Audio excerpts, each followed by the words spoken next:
worked on a horse ranch, I think, in Montana. Is that right? Yeah. Yeah. So what brought you there? Um, I sat a 6 week meditation retreat at IMS at Insight Meditation Society. And following that, it was a really powerful experience for me. I was actually inspired to do it because I was in Spirit Rock's dedicated practitioner program, which Don Mauricio and Gulu Singh were both in my class. And my little cohort within DPP, most of them had sat long retreat, and I never sat more than a week at a time. So I finally, was able to sit 6 weeks, and it was really, it was really a profound experience for me. I felt like I was able to listen to my body and the land in a different way. And when I came back from that, it just felt like the life I was living wasn't mine. And so it led to some dramatic changes. And I had a friend from college and grad school who was a professor in Bozeman, Montana.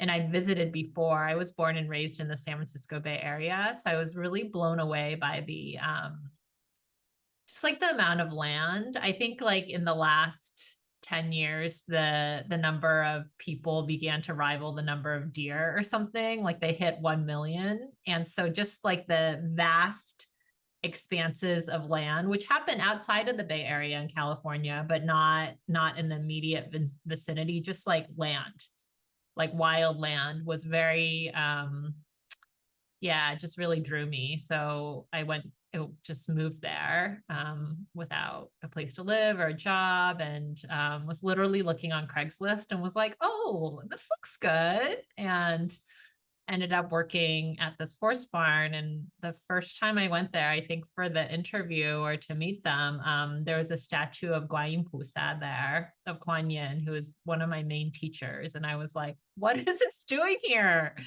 And she said, I don't know. It was here when we got it. I don't even know what it is. And so I had like little signs like that throughout my journey that kind of clued me into what was the right way to go.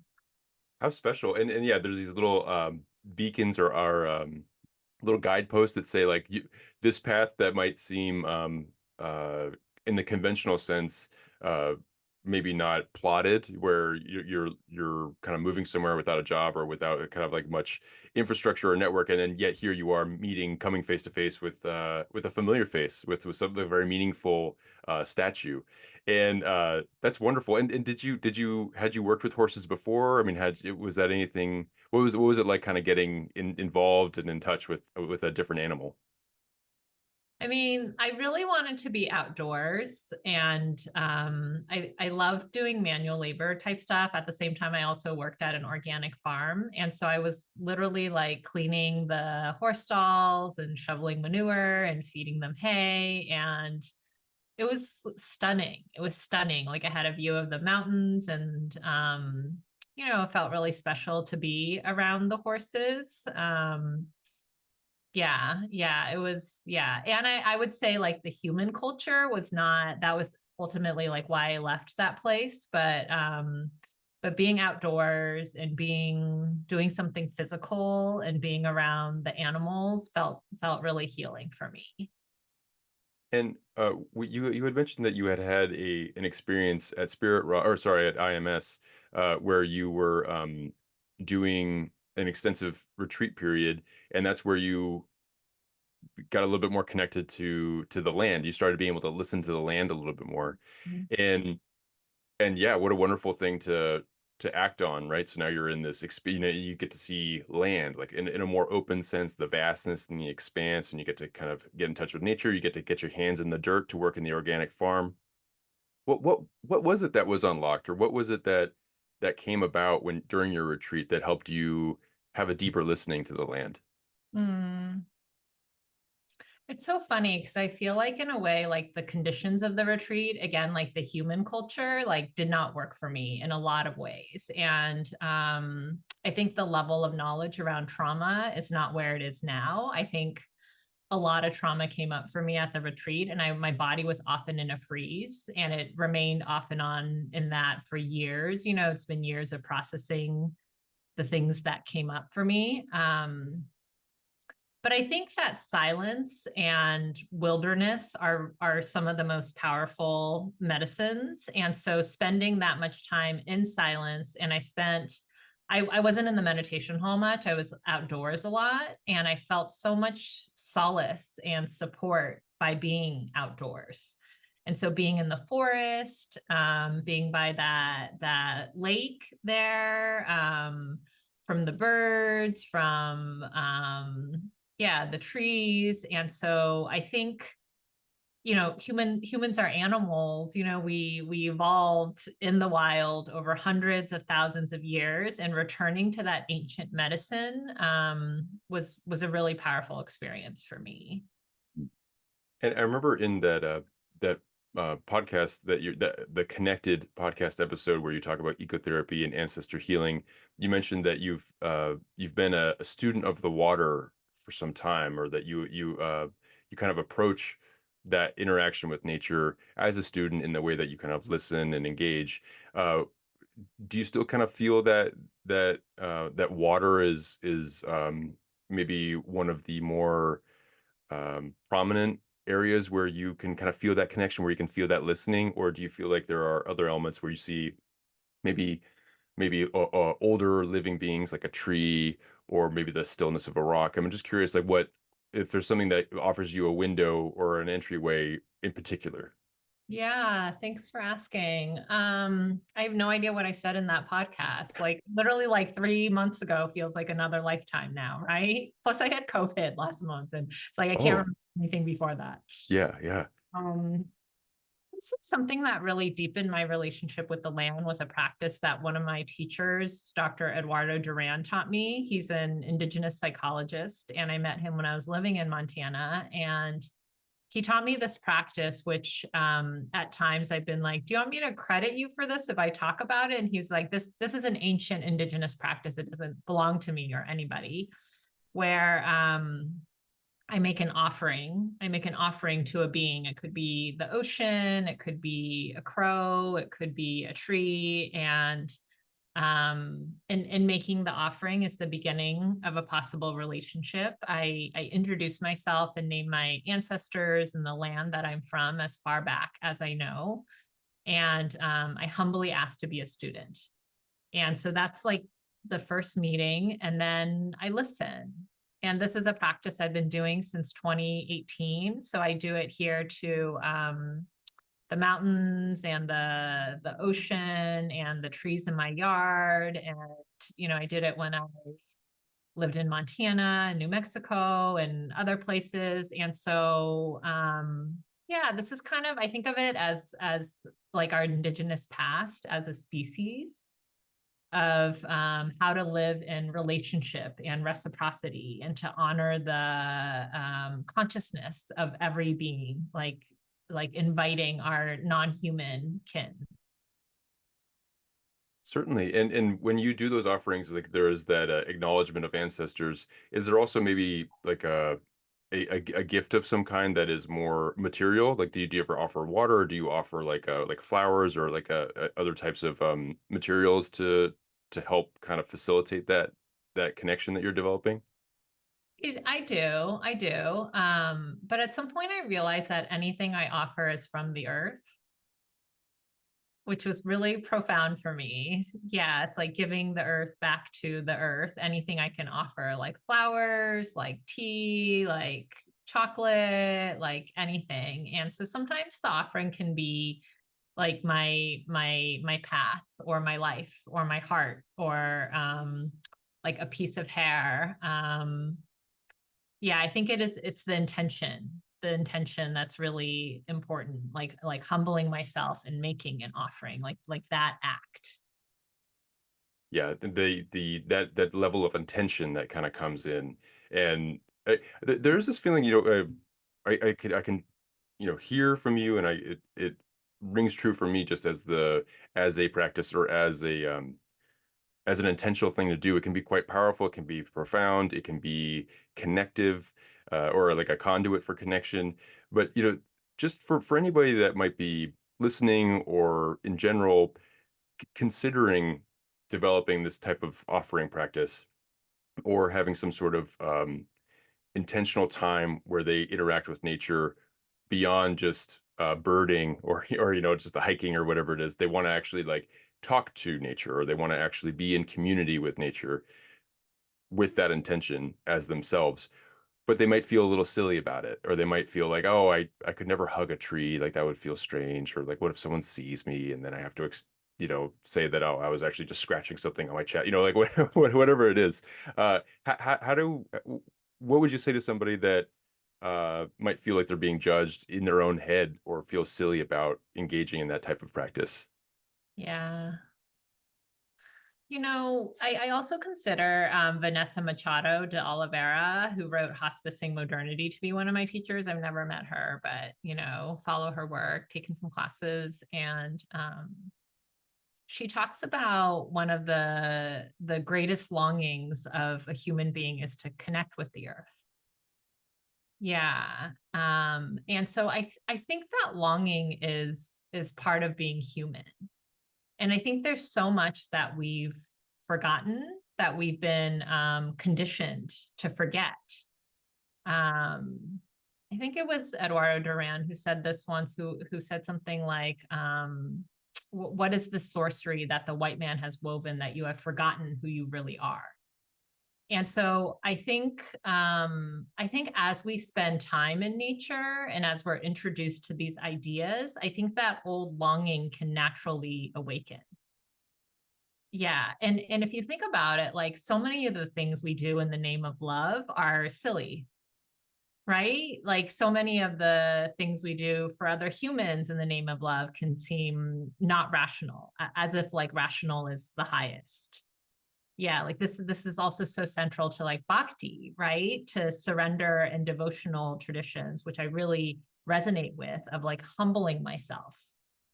Yeah, as a human to forces greater than.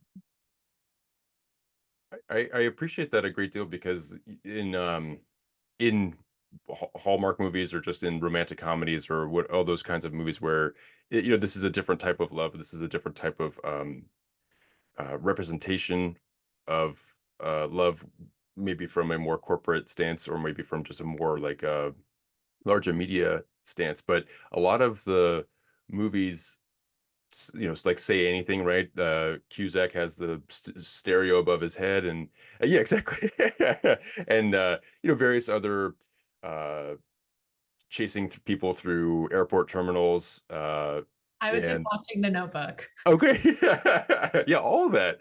Yeah. uh and yeah, I mean, like, there's an incredibly silly thing about that, and it can be saccharine, or whatever it is, but there's like something that really touches somebody every once in a while. Like every once in a while, those movies, you had me at hello, Jerry Maguire or something, right? It's just like those, like that, after that big speech, and those are the ones that stay in there too. I mean, that's where the tearjerker kind of element comes in, even if you know that it is just this like uh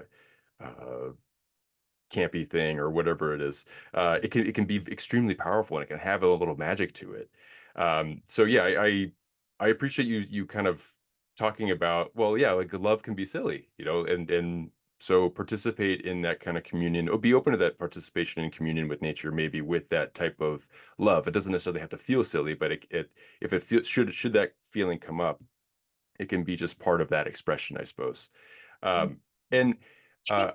real longing as a human being to like give ourselves to something, whether that's community, whether that's a cause, whether that's, I think that's like part of our birthright. Yeah. And I think that has to do with the emptiness that so many people feel, that in our culture, the idea the idea of giving yourself to something, I guess for like women, that would be like a marriage or children, or they're like certain identities that are slotted for certain purposes. But I think especially at this moment in time, there can be a greater longing, which is for me like the earth, or also I've heard Vanessa Machado say like the longing of the earth moving through you, or the longing of our ancestors moving through us. And when you when you do kind of recognize your ancestors or acknowledge your ancestors before that offering, I remember that you'd mentioned like for as far back as you can remember or as you can piece together, just because it can be quite a history.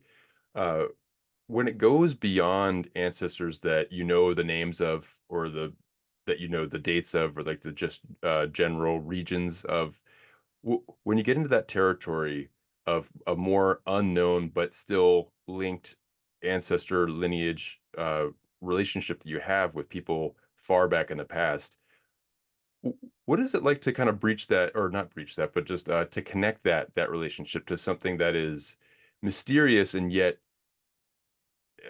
absolutely inevitable or not inevitable, but necessary for your own existence in this world in this moment. I mean, how do you connect to something that you don't necessarily know the name of, and yet the results are before you and are you? Yeah. Yeah. I mean, I think, the point of so much Indigenous education is really to become a good elder. And then beyond that, to become a good ancestor. And yeah, sometimes, there's this Chinese idea that this is a country of hungry ghosts because people are not connected to their ancestry. And your ancestry is what roots you, what like grounds you to the earth, to a particular land and culture and lineage. And so I think similarly, like the longing to know where we came from is like a deeply human one and can happen in so many ways, like through like stories, through stories, through food, through yeah, through like even learning through history, what happened. And so it's definitely been like a process for me to connect to my ancestry. I think like a lot of people I felt harmed by parts of Chinese culture or my family culture. And so there was like a disinterest in connecting for a long time. And for me, like the process of working with that trauma enough that I wanted to connect with my ancestry, including like Qigong and Taiji Chuan and traditional Chinese medicine, and all of that has been a process. And I think without that work, like that's how cultural appropriation happens. Yeah, like where it's really easy for me to like pick up yoga, right? There's nothing complicated there for me because that's not my heritage. Yeah. And so for some groups of people to walk through what their ancestors did or didn't do is like serious spiritual work. Certainly, and I'm happy to hear that you were able to develop an appreciation, develop a connection to these ancestors, to these traditions within your ancestry, having had to work through some trauma to get through it, and you took the time to do that, and maybe continue to take the time to do that, and also that disinterest. And I wanted to just ask like about like how your sense of spirituality or your sense of maybe engagement with something a little bit more metaphysical or a little bit more with a deeper feeling or a deeper listening. I mean, had you always had an expression of that growing up? Did you always have an outlet for that growing up? And I know Qigong is something that you had mentioned, but I was wondering what was there anything in place for you in your house as you're growing up that allowed you to practice, so to speak? And then how did you find yourself kind of developing more elements of Buddhism? Mm. I would say my family was more agnostic. I think my parents felt harmed by certain aspects of Chinese culture as well. And my mom was really clear she didn't want to bring some of that like superstition forward. And at the same time, my grandma practiced acupressure. And so that was part of our family. And we had an ancestor altar, which is very common, and an understanding of ghosts and reincarnation, which is all part of the culture. And so, those didn't feel like spirituality to me so much as culture. And I would say I feel like I always had a longing, but not the right doorway. I think I went to like Catholic school a little bit growing up. Maybe I went to a Christian camp once. But my doorway as a psychologist was really through mindfulness and then Spirit Rock. Yeah, yeah. But I really feel like there are key parts of the lineage that I wasn't able to contact until I lived in a Taiwanese monastery and in India. Yeah, because for me, so much of the power of the lineage comes from being rooted in a land, in a culture, and also like the understanding of interdependence. And I feel like a lot of that has been stripped in Western Buddhism. Did you just as far as the timeline goes, like was it that Spirit Rock IMS experience that you had that led to Montana?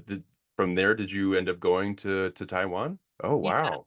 yeah, And then I believe that Guanyin, is it Pusa? Pusa, right? Yeah. yeah. So So, you so Pusa actually means bodhisattva. mm, Sometimes in the monastery, they would call us all Pusa, like everyone has the capacity to be a bodhisattva. And then Guanyin actually means compassion. mm.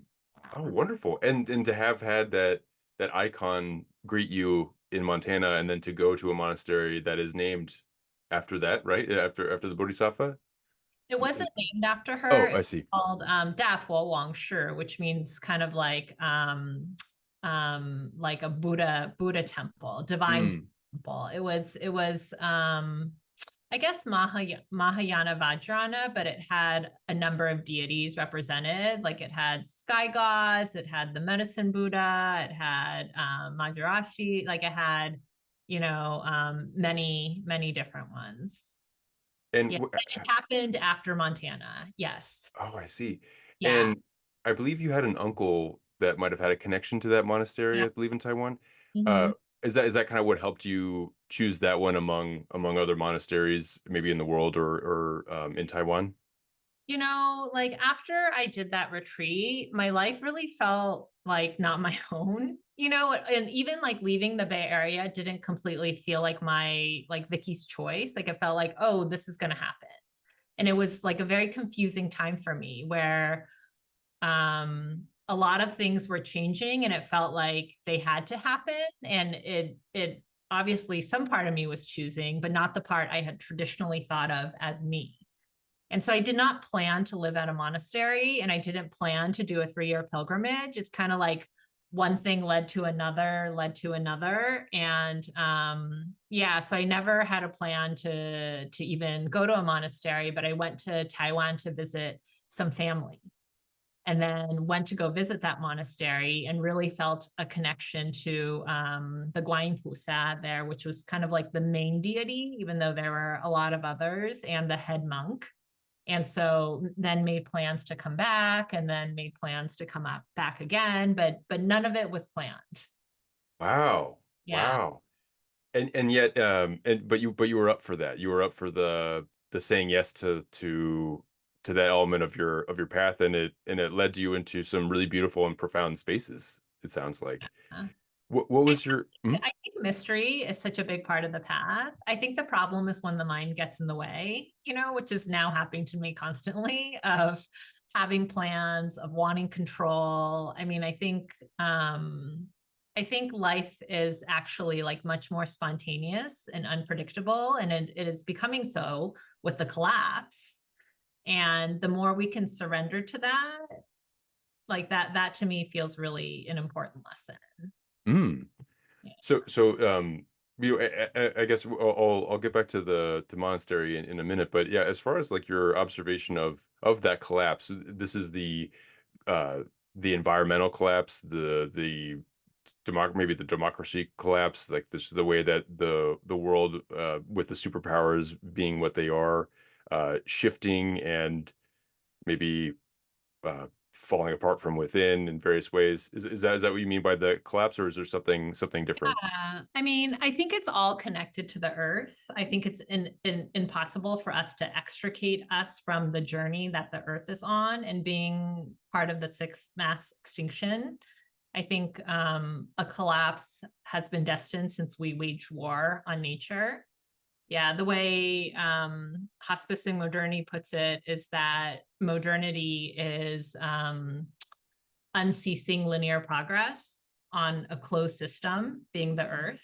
And so as we continue that ascent, and there appears to be no interest in caring for our non-human kin, I think that, yeah, is what is happening. Yeah. Well, and so when it comes to this, that going back to that sense of mystery and how important that is for growth, and maybe letting go of control, and just acknowledging the deep rooted spontaneity that kind of belies experience, um, and that can be on a micro level or even just a much larger level. The world is full of surprises all the time. Uh, when we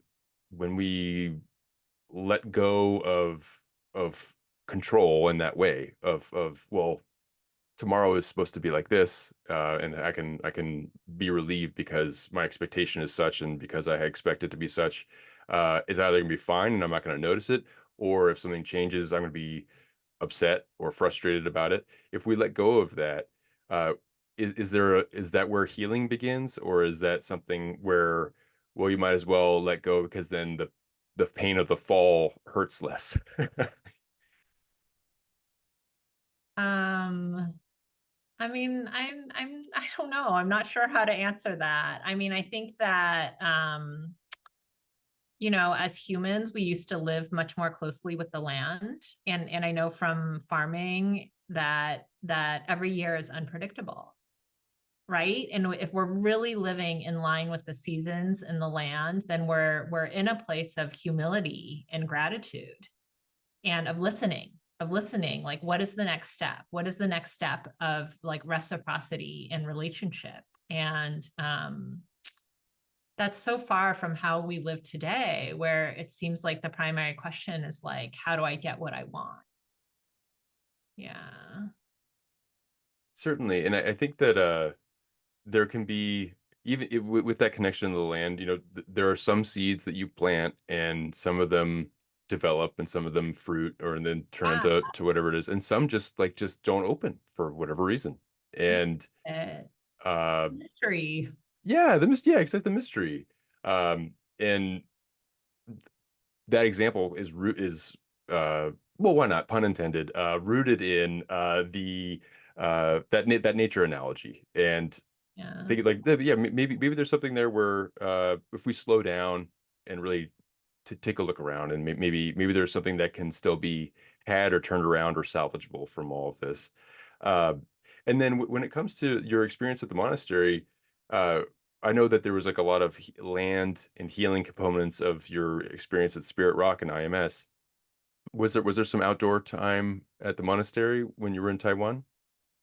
I felt like Taiwan was really about connecting more to service. It was like a small temple by the kind of close to the ocean, and it served the surrounding community, which was a lot of farmers. And so it was really the main practice there, I would say, was service and chanting and prayer. And there was a deep belief in the deity realms and in the communication that was always happening. And there's a way in which, like, what the culture believes in is always being fostered, right? So here in Silicon Valley, we believe in tech and we believe in money, and there's always a new startup, right? That's been the historically what's happening. And so that was a culture where the deities communicating with us was a big part of the culture of the monastery. And it wouldn't be uncommon that someone would walk in from the street and say, I had this dream. Like, Guanyin Pusa came to me in a dream, and the monk would take it seriously and do something like make a change or offer support, or it was very much about working with the community, the local community. Yeah, and the land there was special, and also next door was a Taoist temple, which is really common all over China and Taiwan, like kind of a combination of earth-based practices, Taoism, Buddhism, like cultural and spiritual practices melding. And definitely spent some time there as well.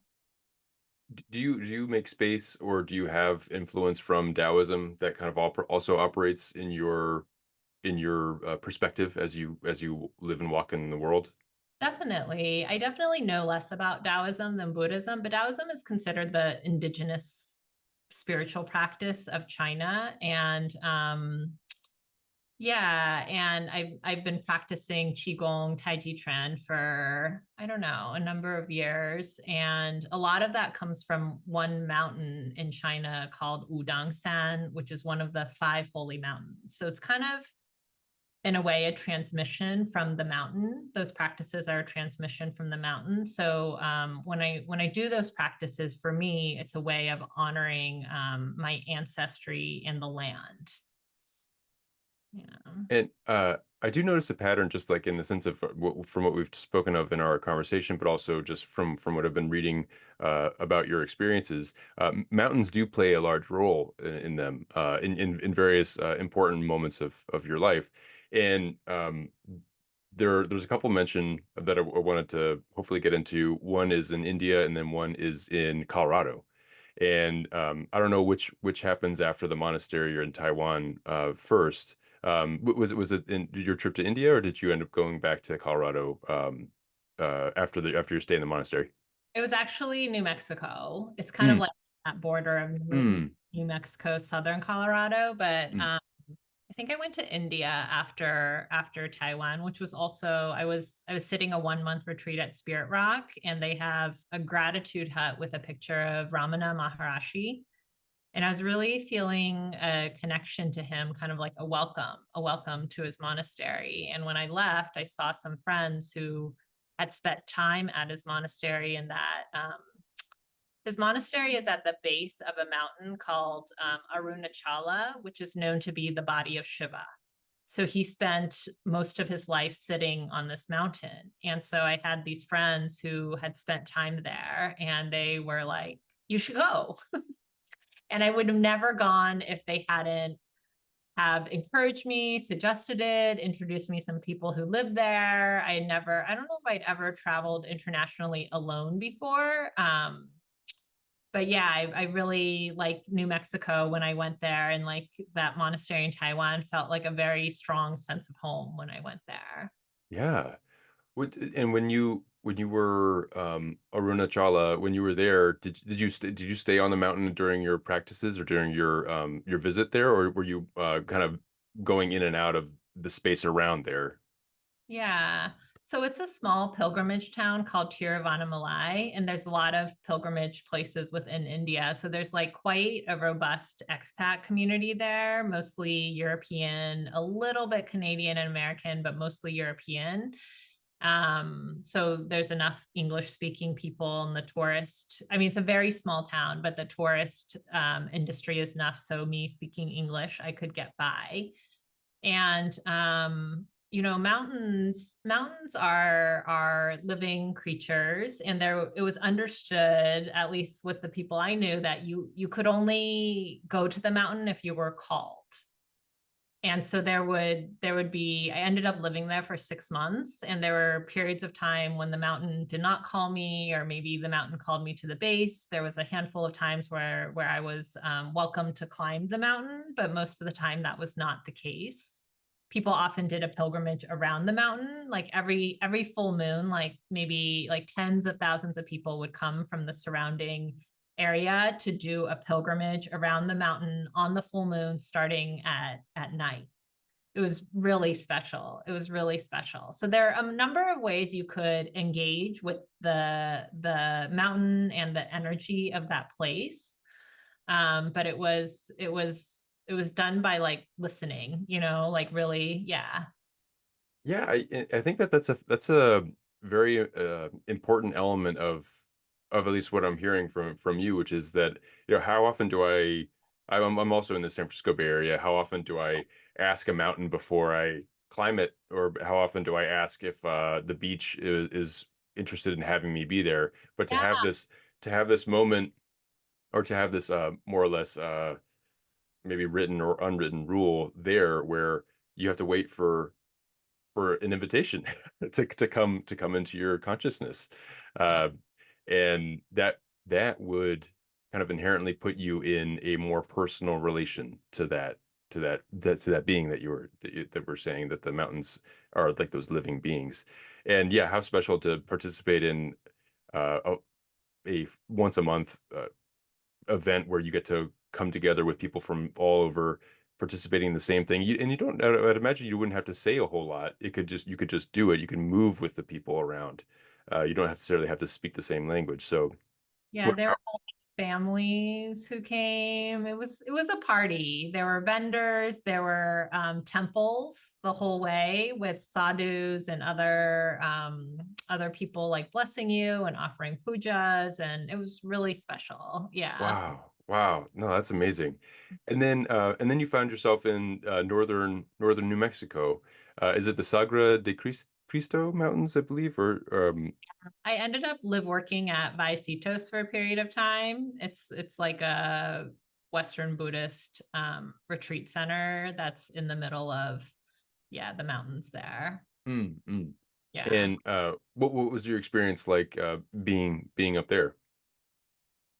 Well, it was really special kind of being off the grid. I mean, they had like a place, they hold different retreats. It's a retreat center, so Buddhist retreats, but other people could rent it. And so they had like electricity and internet just in one room, but being in the middle of that forest on what was, I think some many people say like ceremonial land for a number of tribes. The Hickory Apache and the Ute and the Navajo Dene came through there, and maybe some of the Pueblo peoples. Um, yeah, it felt really, really powerful and special. Yeah. And just because I'm also noticing just with your exposure to so many different philosophies, perspectives, traditions, spiritual approaches, it really is there's so much variety, and I feel like you're very aware in how you approach it, and how you allow it to invite it into your life. And there are indigenous there are indigenous American elements that come up. There are Chinese and Chinese American practices. There is a wide variety of things. And I know also that you have a connection with a West African shaman, and Dr. Malidoma Somé, I believe that's that. And how did you get involved with the work that he did? Really don't remember. I feel like maybe someone pointed me to a YouTube video or something. He was in Oakland for a while. He's in his he I think he died in 2022 or 2021, but around yeah. And he was someone who at one point was really popular in the US in the men's movement and in other spiritual circles in Oakland. Yeah, he's a shaman, a medicine man, and came from the Dagara tribe in West Africa. But I remember hearing this talk that he had on YouTube and just being like so blown away by it. Like literally, I listened to 15 minutes and like closed the computer and backed away and was like, "Whoa, I don't even know like I was like full. That was enough." Like it took me a while to even move through that talk, and then I ended up doing a workshop with him and meeting him another time. And so he was in my life not a long period of time, maybe a year or two, but I felt like very impacted by our time together. Wow. Yeah. I mean, there's something to this too, of like having that sensitivity when when you're in India, whether or not you can feel that calling, and being responsive in the sense of, making sure that you don't go if you don't feel the call, and being really aware and present with with that kind of deeper listening, and then for you to just watch something on a digital space and to watch the YouTube video and to be like, and I'm getting so much from this. I gotta close this. I have to process that. Wow, that's an awful lot. But then you also you are capable of receiving so much, and I'm so glad that you are someone that can be so open, because there's a great deal of openness to what your spiritual path has been, and there's an awful lot there in a really wonderful way. And and then after some of these traveling experiences, now you're back in the San Francisco Bay Area, and you had this kind of journey where you're more or less uh, in close proximity to where you grew up. And what has that been like to be back after having had these experiences, and doing your work where you are? Yeah. Um, I really came back because I felt harmed by the racial dynamics in so many of the places, in the Western Buddhist centers I lived, even in the expat community in India.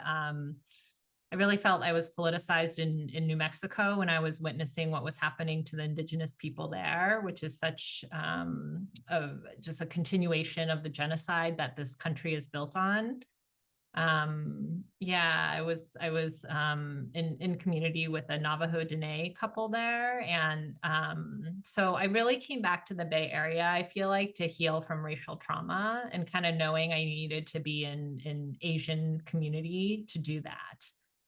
um yeah, and so it's been its own adventure in a different way. And I so appreciate the community in the East Bay. I feel like it's like right now, just recently in the last year, I've been studying with a teacher, Anutra Lakshmi Nath, who used to be at Spirit Rock a little bit, but now is teaching on her own. But I really feel like my spiritual community has been the activist community here, and have been so touched by the way that so many activists I know like are living interdependence in the way they're showing up for different communities in this country. And yeah, I mean, I think each phase of the journey has its own like magic and challenges, right? Like there's something very like romantic about traveling to all these places and living in different places, and there's something else that is magical about deepening into one particular place and building relationship here and finding like my work and my purpose here. And I would say, like here, one of the mountains I've connected with is Mount Diablo, which is also actually called Tushtak, yeah, by the Ohlone people, and is considered the center of their creation myth. So that's been an important piece for me of over many years making offerings and asking permission to be here. That's a wonderful it's a wonderful way of putting it too, where there is this romantic idea of the travels, of the time to be reflective, but it's also work. I mean, it can be like a really it's not always easy to look and to sit still while all of these things come up, and then also too, not to mention, yeah, the racial trauma that you were facing in these different centers and different places, but then to come back and bring all of that to you, bring that all of that here. And just a quick side note, I went to the top of Mount Diablo for the first time, I believe, on New Year's Day, 2022 or 2023 or something like that. And it was my first time, and it was just an incredible vantage, just to see the clouds in that way, and to see the Bay Area that way. It was a relatively clear day. And I mean, not to say that I am sensitive in the way that I can feel that connection to a creation myth or anything like that, but there was just this vastness, this landness that you can see if you just kind of imagine something a little bit uh, which there was some fog. So you just imagine a little bit more leeway when it comes to what's out there.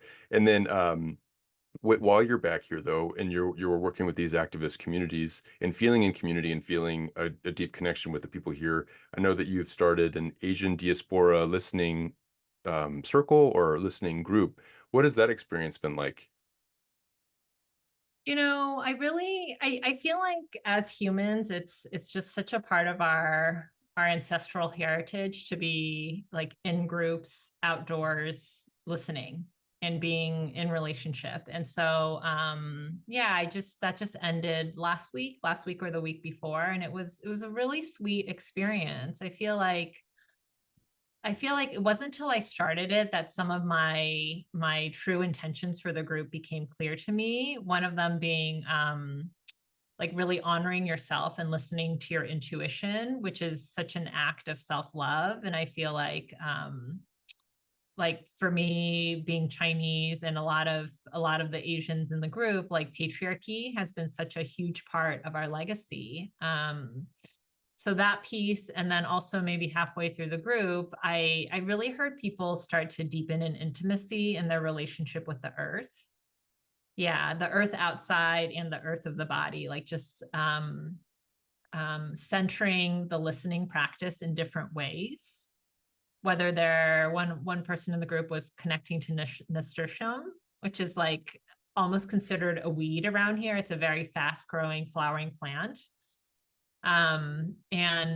And also just like the unique wisdom that was coming through each person as they listened. It was really inspiring and energizing for me. I feel like living in the chaos and the destruction of these times is exhausting. I'm tired a lot, and I often go to the group tired and then leave feeling like inspired and energized. And so, yeah, I enjoyed it.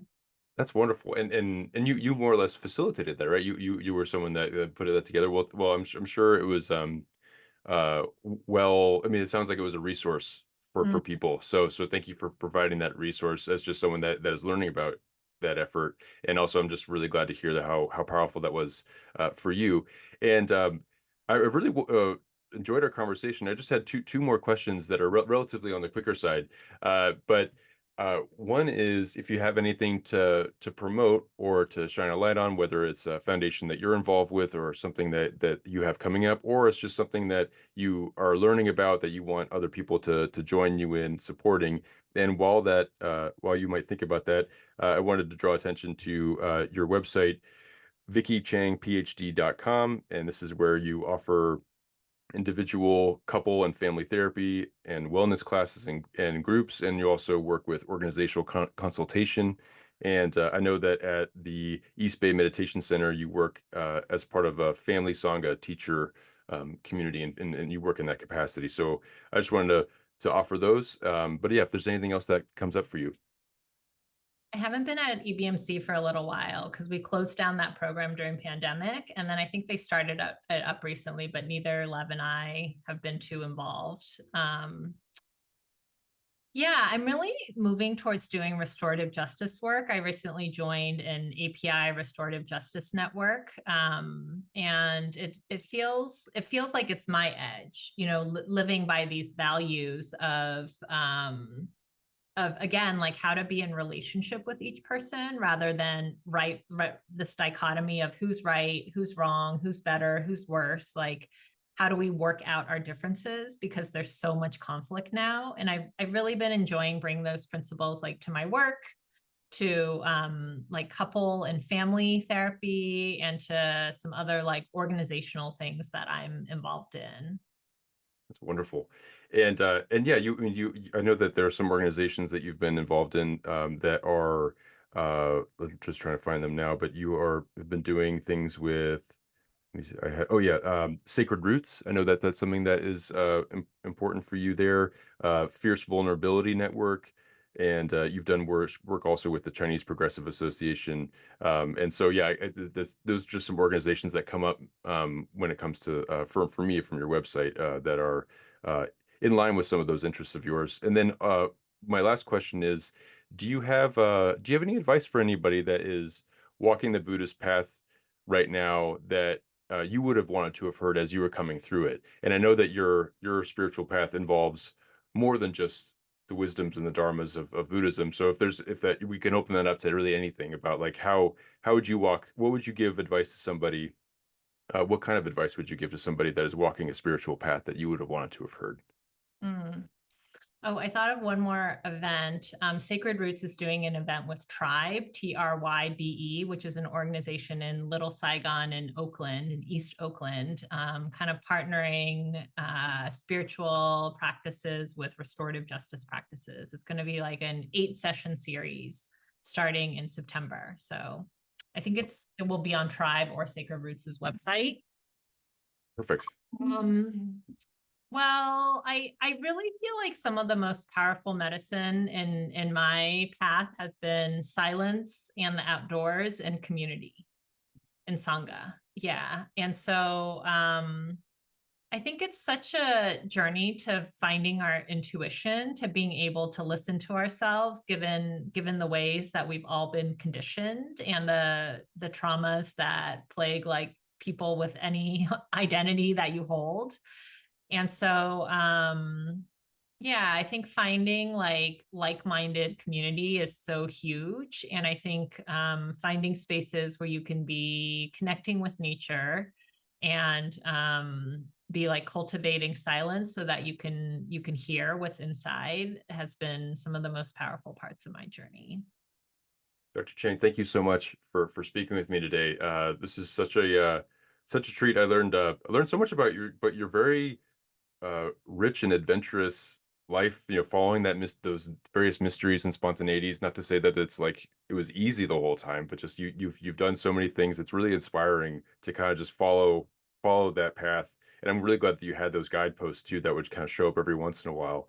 And two, I just briefly, I took a lot of encouragement out of that, of viewing it this way, where there's that earth body that we're on and in and all of that, but there's also the earth of your body, and that's given me something to think about. So thank you. I appreciate you offering that, and thank you so much for joining me today and for your time.